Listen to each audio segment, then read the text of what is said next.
Alright guys, I want to walk you around the next project bike that I have. This is a 2004 Honda Shadow Aero 750. It's a beautiful bike. This bike only has 4,000 miles on it and has sat in somebody's garage for almost 10 years. The person I bought it from wound up being a friend of mine, and they had it running on starter fluid only, so I'm sure the carb needs to be cleaned. They said they did clean out the tank at one time. It looks like it may need another cleaning out.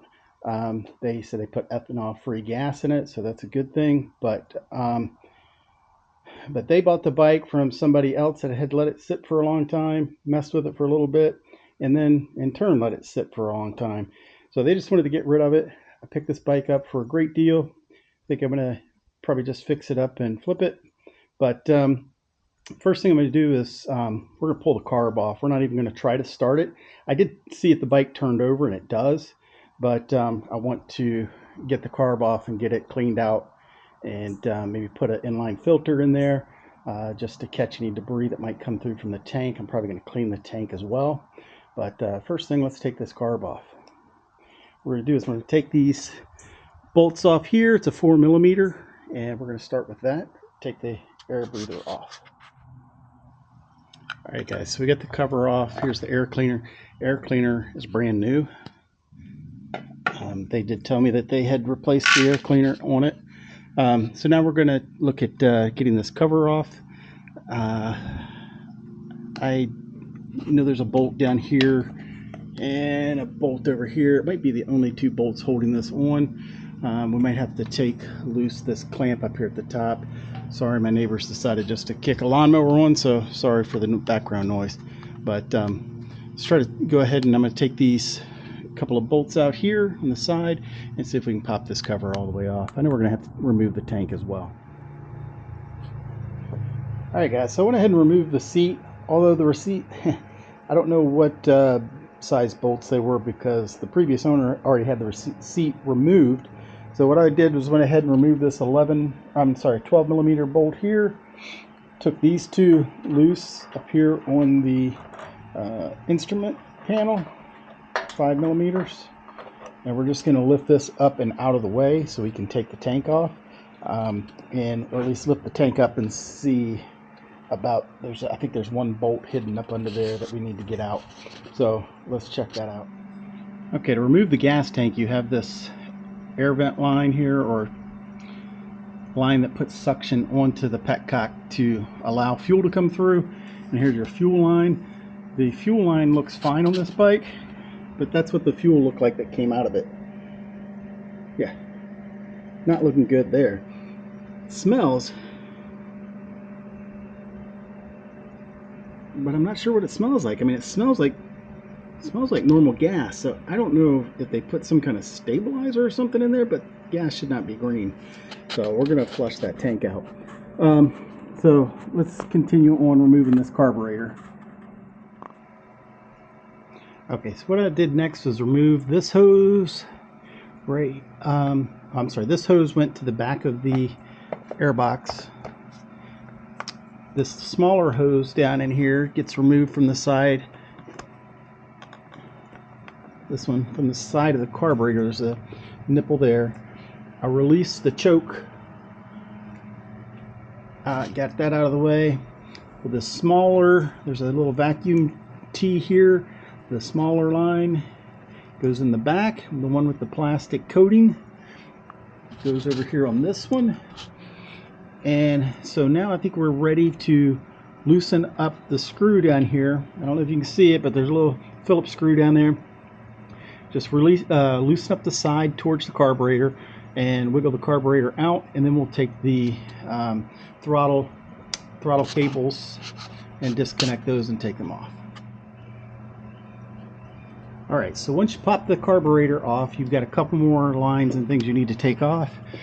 You've got the fuel line coming in here on the side, and it looks like two other lines in the back. I think those are coolant lines. So we're going to get a little container ready to catch this coolant that may come out. I don't know how much will come out, so we'll find out here in a minute. And then we'll take the throttle lines off once everything is free, and go from there. Alright guys, so I got the carb off. Just be careful when you take it off. These two nipples right here are very long for the coolant lines, so you really have to pull the clamps down a long ways to pull those lines off. You can see kind of the, you can see it in there, the junk that's in this carburetor. So you can see how gunky it is. So we're going to get set up here and start taking this carburetor. Alright guys, so I got this off and started to look at it, and I don't know if you can see down in this nipple here, but it's just packed. I don't know if the camera is picking it up. It's just packed with garbage and nasty old degraded fuel. So we're going to see how we can take this thing apart and get it in the ultrasonic and give it a good cleaning and blast all the little port holes and everything out, and see if we could get it nice and clean and get this thing running. Alrighty, I wanted to record this because I wanted to help me remember also, but right here you had a little pin, little Carter pin that went through and held on top of a washer, and the spring comes off, and there's a little plastic bushing here. Take that off. Sorry about the bad camera angle. Take that off, and then you should be able to pull your bowl off. So I'm going to do this very carefully. I'm going to set the camera down. Be right back. Alright, so there's what the inside of the bowl looks like. Pretty disgusting. Smells horrendous too. So we're going to see what we have to do to get all this stuff cleaned out and put it in ultrasonic and run that through for a few times. We're going to get the jets and things out of here too. Hopefully we can get them out easily and don't have any issues. So, all right.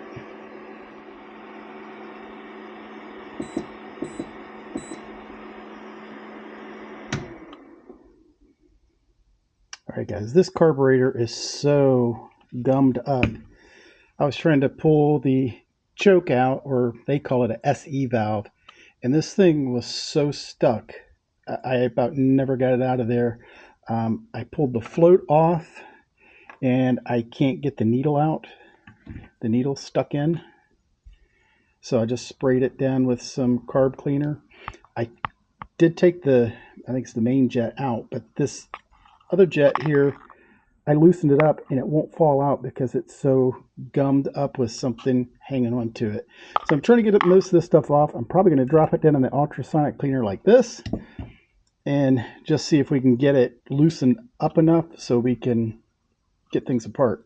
Right, guys, I went ahead and took the sensor off the side. The book says to only remove that if it's truly necessary. With this one, it's truly necessary because this carb is going to have to be dunked and cleaned. So I'm not sure what that's going to do when we go to run it. I don't know. We'll find out.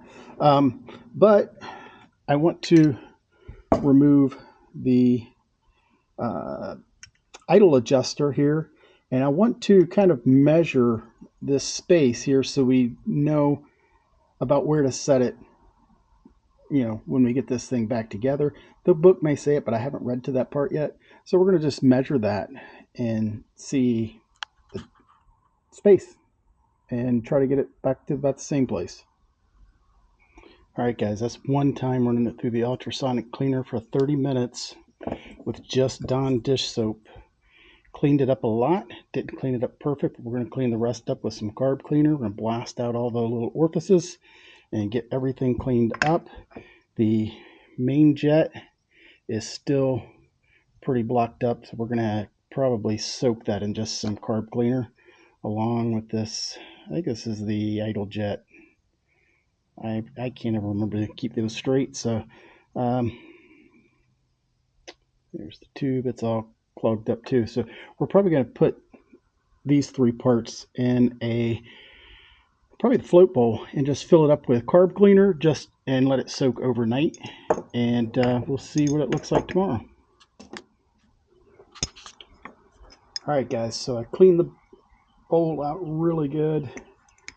I've also blew out every orifice of this carburetor and cleaned inside, and got the float back in, and I'm going to start putting the rest of the carb back together. I cleaned all the jets and the emulsion tubes and all that. They were all stopped up, so I think we are good to go to put this back together. So I'm going to start putting the jets back in and see what we can come up with. Alright, got the carb all cleaned up and all back together, so we're going to go ahead and put it back on the bike and see if we can get this thing running. Alright guys, so I have the carburetor back on the bike. I have it off the lift. We're going to go ahead and start the bike up and see how it runs after rebuilding the carburetor. I'm going to get under here to the petcock and turn the petcock on, turn the key on. It's in neutral. Put it in the run position, and the bike starts right up. So hopefully this is good to go. It seems to idle really nice. That's how you rebuild your carb, or at least remove your carb and clean it out. That's the best I could do on this video. Hope you like it. Please like, subscribe, and we'll have more to come on this beautiful, I think it's beautiful, Honda Shadow. And we'll, like I said, have more to come. Please watch, like, subscribe, share, and I really appreciate it. Alright guys, just one last thing. I just ran this bike up and down the street. I don't want to go real far because it's got 20-year-old tires on it, but she ran great. And probably the first time this bike has been ridden and the gear's gone through it since 2015. So it's been sitting for at least 10 years that I know about. So so the carbs seem to be doing well. I'm going to keep an eye on it, see if I have any leaks overnight, and make sure that everything is good to go. So like I said, thank you for watching. Please like, subscribe. We'll have a lot more to come on this Honda Shadow.